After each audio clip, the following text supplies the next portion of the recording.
Oke, assalamualaikum teman-teman semuanya. Kita akan melanjutkan pembahasan kita di pemrograman Java. Video kali ini kita akan coba mengulas tentang operator logika, teman-teman. Gimana pemanfaatannya di pemrograman Java? Langsung aja kita mulai videonya. Seperti biasa teman-teman, untuk langkah awal sebelum kita nanti mengulas tentang operator logika, kita akan buat sebuah project dulu di IDE kita. Silahkan kalian buka untuk IDE-nya teman-teman. Di sini saya menggunakan IDE NetBeans. Kalau kalian menggunakan IDE yang lain nanti bisa menyesuaikan teman-teman. Bahasanya sama, ini bahasa pemrogramannya Java ya teman-teman. Sekarang saya buat sebuah project baru. Untuk yang di sebelah kiri sini, kategoris, kita pilih aja Java with End. Terus untuk yang di project, kita pilih yang Java Application teman-teman. Kita klik next aja. Jadi di sini sekarang kita masuk di video ke-18. Jadi untuk nama projectnya saya kasih nama 18_logika. Gitu aja. Untuk lokasi dari penyimpanan projectnya silahkan kalian tentukan ya. Di sini saya letakkan sesuai dengan letak dari project-project sebelumnya. Biar dia itu letaknya jadi satu teman-teman. Sewaktu-waktu saya perlu bisa saya tuju langsung di folder yang sama gitu ya. Biarkan si IDE-nya itu membuat projectnya secara sempurna ya. Nanti kalau sudah terbuat kita langsung ketikkan kode programnya gitu ya. Nah projectnya kalau sudah terbuat itu tampilannya seperti ini teman-teman. Jadi masih banyak komentar-komentar yang slash bintang ya teman-teman. Ini bisa kalian hapus aja. Jadi dia ini penanda aja teman-teman. Kita sisakan script utama kita yang nanti akan kita manfaatkan ya. Kalau punya saya ginikan ya, jadi tinggal segini. Nah, jadi pembahasan kita kali ini adalah operator logika, teman-teman. Di sini saya kasih judul dulu. Pembahasan kita adalah operator logika. Sebenarnya untuk operasi dari operator logika ini banyak, teman-teman. Soalnya untuk operator logika itu bisa dikombinasikan. Tapi di video kali ini kita akan coba ulas yang dasar-dasar aja, teman-teman. Tapi untuk di video kali ini kita coba ulas dulu yang sering digunakan atau yang dasar dulu ya teman-teman ya. Yang sering digunakan kalau saya teman-teman itu ada 3 operator logika utama ya. Yang pertama itu ada not atau artinya adalah tidak. Terus yang kedua itu ada operator and atau kalau di bahasa Indonesia kan itu adalah dan. Terus yang ketiga itu ada or. Kalau di bahasa Indonesia kan itu adalah atau. Oke. Nah, jadi ini adalah 3 operator logika yang akan kita ulas di video kali ini. Kita langsung aja masuk ke operator logika yang pertama yaitu not teman-teman. Dari namanya aja ini udah ketahuan ya kalau not itu adalah tidak. Semisal nih penerapannya seperti ini. Saya punya sebuah variabel dengan tipe data boolean. Namanya itu adalah lulus. Dan dia memiliki nilai true. Nah, jadi sekarang kita punya satu variabel namanya lulus, tipe datanya boolean dan nilainya true. Jadi kalau sekarang kita semisal tampilkan untuk variabel lulus, kita jalankan dulu teman-teman. Dia akan menampilkan outputan true sesuai dengan yang ada di isinya atau value-nya ya teman-teman. Nah, sekarang nih teman-teman studi kasusnya gimana cara kita bisa memanfaatkan si operator logika not ke variabel lulus sehingga nanti harapan kita ketika kita jalankan dia akan menampilkan outputan dari kebalikan nilai dari si variabel lulus teman-teman. Nah, jadi untuk operator logika itu punya simbol masing-masing teman-teman. Kalau untuk operator not itu simbolnya adalah seru. Tanda seru ini melambangkan operator not atau kebalikan dari nilai saat ini. Kalau semisal nih di sini kita menampilkan system.out.println untuk variabel lulus dan di sini kita berikan simbol tanda seru di depannya. Ini artinya kita menampilkan kebalikan atau operasi not terhadap variabel lulus sehingga kalau di sini kita jalankan dia akan menghasilkan kebalikan dari nilai variabel lulus. Yang awalnya di sini true, maka di sini akan ditampilkan false gitu teman-teman.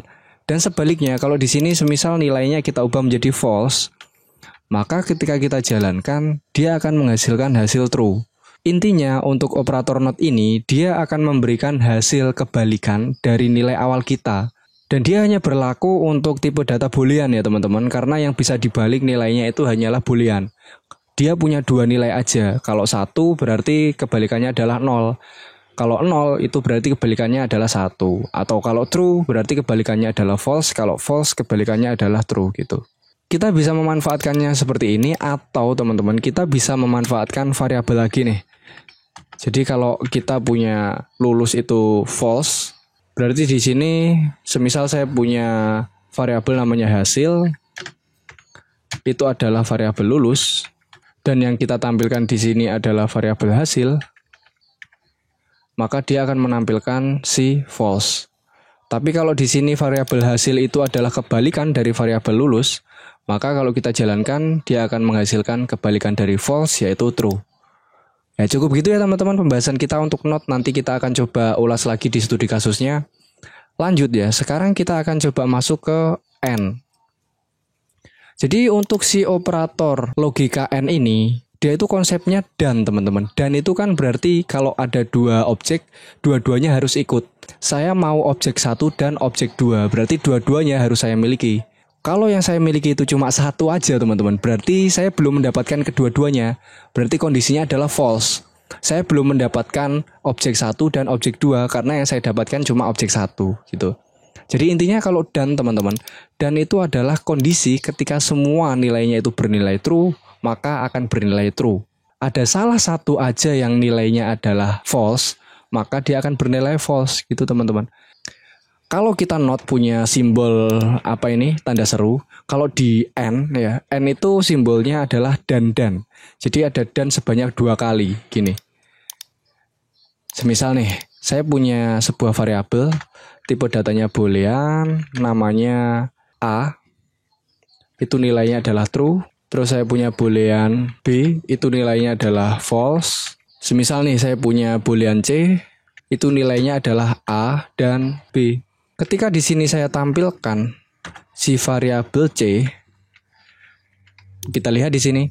Jadi true dan false, dia nilainya nggak sama teman-teman. Jadi ada satu aja nilainya yang false, maka dia akan bernilai false. A dan B, maka true and false, dia akan menghasilkan false. Kalau kita jalankan, dia akan menampilkan false. Nah, tapi di sini saya punya pemahaman baru, teman-teman. Jadi pemahaman yang sering saya gunakan untuk mengingat untuk operator N ini, saya berkeyakinan kalau si operator N ini dia adalah operasi perkalian. Jadi true itu saya lambangkan biasakan dengan angka 1, untuk yang false itu saya lambangkan dengan angka 2. Oh ya, yang false itu 0 kok 2. Jadi di sini kalau A and B berarti di sini nilainya 1 kali 0. Di kehidupan nyata, 1 saya kalikan dengan 0 itu hasilnya adalah 0. Sedangkan 0 itu adalah false di sini teman-teman. Kalau semisal nih si variabel B nilainya true. Oke. Jadi kalau true itu kan 1 ya teman-teman. 1 kita kalikan dengan angka 1 itu hasilnya 1. Ya, jadi di sini kalau 1 kita kali dengan angka 1 itu hasilnya adalah 1. Nah, 1 itu di dalam boolean itu adalah true. Sehingga kalau kita jalankan di sini A and B, jadi variabel A dikalikan variabel B, 1 kita kalikan dengan angka 1, hasilnya 1, hasilnya harusnya true. Ya, di sini nilainya true, benar ya teman-teman? Oke ya. Semisal nih kita punya 3 variabel nih ya. Yang satunya itu boolean C ya. Atau D lah ya. D itu nilainya false. Oke. Jadi A and B and D. Jadi variabel C itu adalah operasi logika dari variabel A, B, dan D yang kita n-kan semua. Ya, jadi di sini ada satu aja nilainya yang 0 atau satu aja nilainya yang false. Sehingga kalau ketiga variabel ini saya n-kan, pasti ya karena di sini ada salah satu aja yang nilainya 0, maka dia nilainya false. Gitu. Beda lagi kalau si variabel D ini nilainya true. Karena ketiga-tiganya nilainya 1 atau true, maka dia akan bernilai true. Ya, di sini 1 ya berarti. Oke. Nah, sekarang logikanya gini nih. Gimana kalau semua nilainya itu adalah false? Ya, kita ubah semuanya jadi false. Kalau semua nilai dari variabel yang kita punya itu adalah false, maka dia akan menghasilkan nilai false. Gitu, teman-teman. Lanjut. Kita akan masuk ke operasi atau operator logika OR. Jadi OR itu atau. Kita simbolkan dengan apa ya ini? Yang simbol yang ada di sebelahnya petik atau di sebelah kirinya enter kalau di keyboard teman-teman ya. Jadi kita pencet shift terus kita tombol backslash ya. Kalau kita ketikkan itu seperti ini. Jadi ada line kayak garis satu gitu, tapi kita ketikkan 2 kali. Itu adalah simbol OR. Letaknya ada di sebelah kanan dari petik 2 atau petik 1 ya. Dan di sebelah kiri dari enter. Di bawahnya kurung kurawal atau kurung array ya teman-teman. Di sanalah silakan kalian lihat. Nah, ini beda teman-teman. Kalau di N tadi saya ibaratkan dia adalah perkalian ya. Kalau di OR ini saya ibaratkan dia adalah penjumlahan dalam biner teman-teman. Kalau yang N tadi dia akan bernilai false ketika ada salah satu aja nilainya yang bernilai false. Kalau di OR ini enggak, beda kebalikannya. Dia akan bernilai false ketika semua nilai yang kita operasikan itu bernilai false. Jadi kalau ada satu aja nilai yang kita operasikan bernilai true atau 1, maka dia akan bernilai true teman-teman. Ya, jadi semisal nih kita akan langsung aja masuk ke pembahasannya. Semisal di sini saya punya variabel A dan variabel B. Variabel D kita buang dulu. Variabel C itu adalah hasil dari operasi variabel A yang kita OR-kan dengan variabel B. Ya, semisal si variabel A itu nilainya true, variabel B itu nilainya true.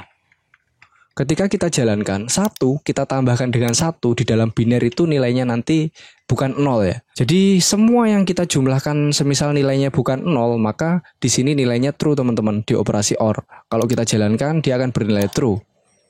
Semisal nih salah satu variabel A aja ya, nilainya adalah false. Ya, berarti di sini 0. False kita OR-kan dengan true. Maka ketika kita jalankan dia akan bernilai true, tetap true karena ada salah satu yang bernilai true teman-teman. Gitu. Ya contohnya aja di kehidupan sehari-hari teman-teman. Semisal nih saya ingin buah mangga atau manggis. Ketika saya mendapatkan salah satu saja, berarti itu nilainya sudah benar. Jadi keinginan saya sudah terpenuhi. Karena saya menginginkan atau mangga atau manggis, salah satu aja. Tapi kalau dapat dua-duanya tetap terpenuhi. Jadi kalau apakah saya mendapatkan mangga? Ya, saya mendapatkan mangga. Apakah saya mendapatkan manggis? Ya, saya mendapatkan manggis. Berarti nilainya adalah true gitu. Beda dengan yang dan tadi. Saya menginginkan mangga dan manggis. Ya, ketika saya hanya mendapatkan 1 buah saja, berarti saya akan ditanya, kamu sudah dapat mangga dan manggis? Belum, saya masih mendapatkan salah satu saja. Berarti nilainya false gitu teman-teman. Logikanya seperti itu, simple ya teman-teman. Untuk OR ini dia akan bernilai false ketika kedua nilai yang kita operasikan itu bernilai false, baru dia ketika kita jalankan akan bernilai false kayak gitu teman-teman. Ya, jadi itu ya bedanya ketiga operator logika ini, bisa kalian bedakan ya teman-teman. Mudah-mudahan bisa didapat poinnya. Ya mungkin itu dulu teman-teman pembahasan kita untuk operator logika. Kurang lebihnya mohon maaf. Kalau ada yang ingin ditambahkan, cantumkan di kolom komentar, jangan sungkan-sungkan ya. Semoga bermanfaat. Saya akhiri, wassalamualaikum warahmatullahi wabarakatuh.